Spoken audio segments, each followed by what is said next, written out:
Assalamualaikum. Halo semuanya. Kami dari 3. 4. Kami akan menjelaskan beberapa materi yang ada di praktikum proses manufaktur. Stay tune. Sebutkan dan jelaskan perbedaan antara micrometer screw dan jangka sorong. Nah, untuk micrometer screw dengan jangka sorong ini sebenarnya memiliki fungsi yang sama, yaitu sama-sama untuk mengukur suatu benda, diameternya, panjangnya, kedalamannya, dan lain sebagainya. Namun untuk perbedaannya itu bisa seperti micrometer screw ini tuh lebih presisinya lebih tinggi gitu daripada jangka sorong. Lalu ketelitiannya antara micrometer screw yaitu 0,01 mm atau 0,001 cm hingga 0,005 mm. Lalu untuk jangka sorong ini sendiri itu ketelitiannya itu di 0,1 mm atau 0,01 cm hingga 0,05 mm gitu. Lalu yang selanjutnya adalah jenis skalanya. Jenis skalanya di micrometer screw ini tuh adalah skala utama dan skala tumble atau putar. Nah, kalau untuk di jangka sorong ini tuh ada skala utama dan skala nonius gitu. Nah, untuk menghitung ukuran antara micrometer screw dengan jangka sorong ini pun dimana untuk menghitung micrometer screw ini tuh menggunakan kombinasi antara skala utama dengan skala tumble atau putar. Nah, kalau untuk jangka sorong ini tuh membaca garis lurus antara skala utama dengan skala noniusnya gitu, seperti gambar di samping ini. Apa yang dimaksud zero error negatif pada jangka sorong dan berikan contohnya? Nah, teman-teman pernah gak sih pas waktu kalian nutup jangka sorong, 0 di skala nonius itu gak sejajar sama skala utama? Itu karena di 0 skala nonius, sebelah kiri itu namanya zero error negatif.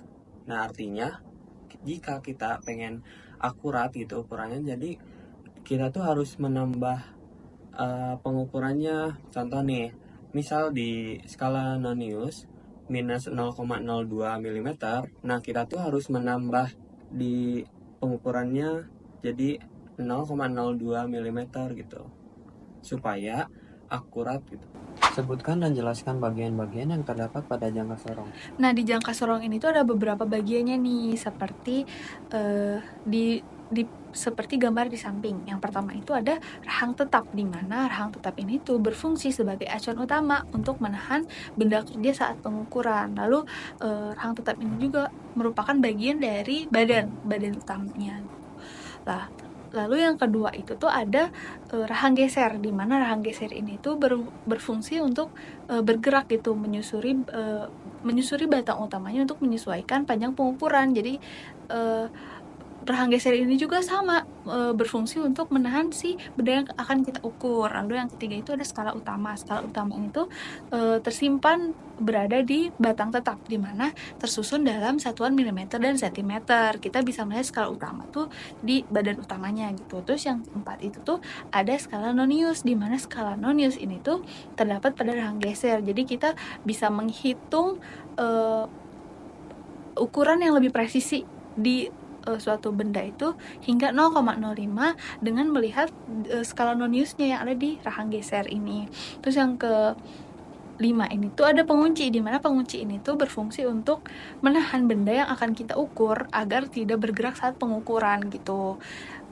Lalu selanjutnya itu ada bagian-bagian seperti bagian A, B, dan C, di mana bagian A ini tuh berfungsi untuk mengukur bagian luarnya dari suatu benda. Jadi kalau jika kita mengukur suatu tutup botol, misalkan kita akan mengukur bagian luarnya, kita menggunakan bagian A. Lalu jika kita ingin mengukur bagian dalam tutup botol yang ada celahnya atau cekungannya, kita bisa menggunakan bagian B, karena itu berfungsi untuk mengukur diameter atau celah di dalam.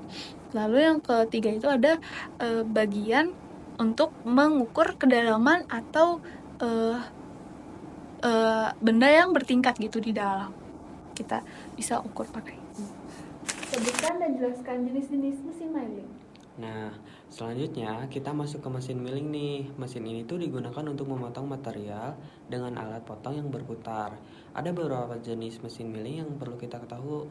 Yang pertama, mesin milling horizontal, di mana spindle-nya itu sejajar dengan meja kerja, cocok tuh untuk material besar dan berat.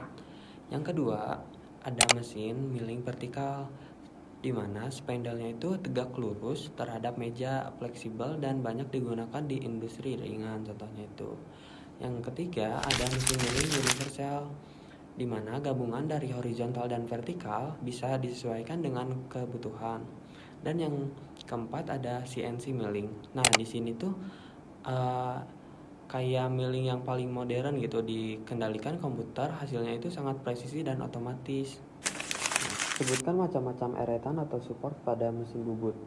Nah, ada beberapa macam eretan atau support pada mesin bubut, di mana eretan atau support pada mesin bubut ini tuh adalah bagian penting di mesin bubut, di mana yang berfungsi untuk menopang dan menggerakkan pahat saat proses pemotongan. Di mana ada beberapa macam eretan. Yang pertama itu ada eretan alas atau saddle, yang terletak pada alas mesin, di mana eretan ini tuh bergerak maju mundur searah sumbu Z gitu, jadi menopang seluruh eretan lain di atasnya.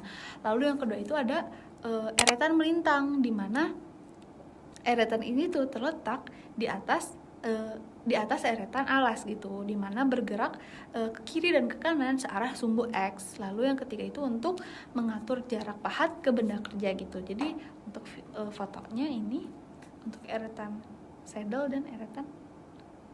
Nah, lalu yang ketiga itu eretan atas, di mana eretan atas ini tuh terletak di atas eretan melintang seperti di gambar, di mana bisa diputar membentuk sudut, lalu digunakan untuk membubut atau menyayat sudut. Nah, lalu yang keempat itu ada pemegang pahat. Nah, di mana pemegang pahat ini tuh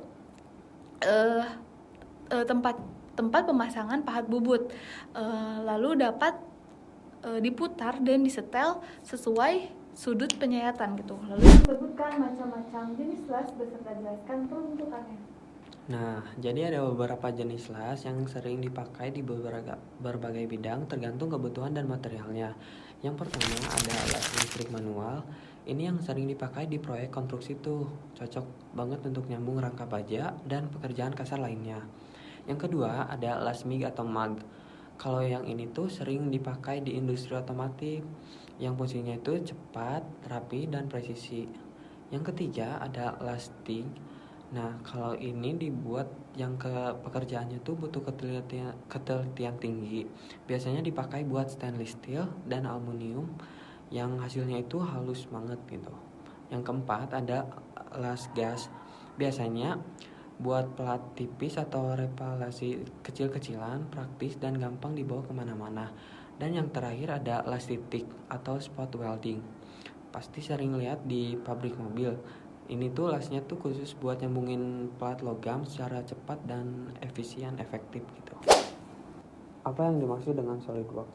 SolidWorks ini sendiri itu adalah suatu software yang berbasis CAD atau Computer Aided Design 3D yang digunakan untuk membuat suatu model desain teknik secara visual dan presisi gitu, dimana fitur-fitur dan kegunaan dari SolidWorks ini sendiri itu adalah untuk pembuatan desain 3 dimensi part-part dan assembly, lalu simulasi gerak dan kekuatan CEA, lalu bisa menghasilkan gambar 2 dimensi juga, lalu bisa digunakan juga dalam beberapa bidang gitu. SolidWorks ini sendiri itu banyak digunakan di bidang-bidang keteknikan seperti mesin atau manufacturer atau lain-lain.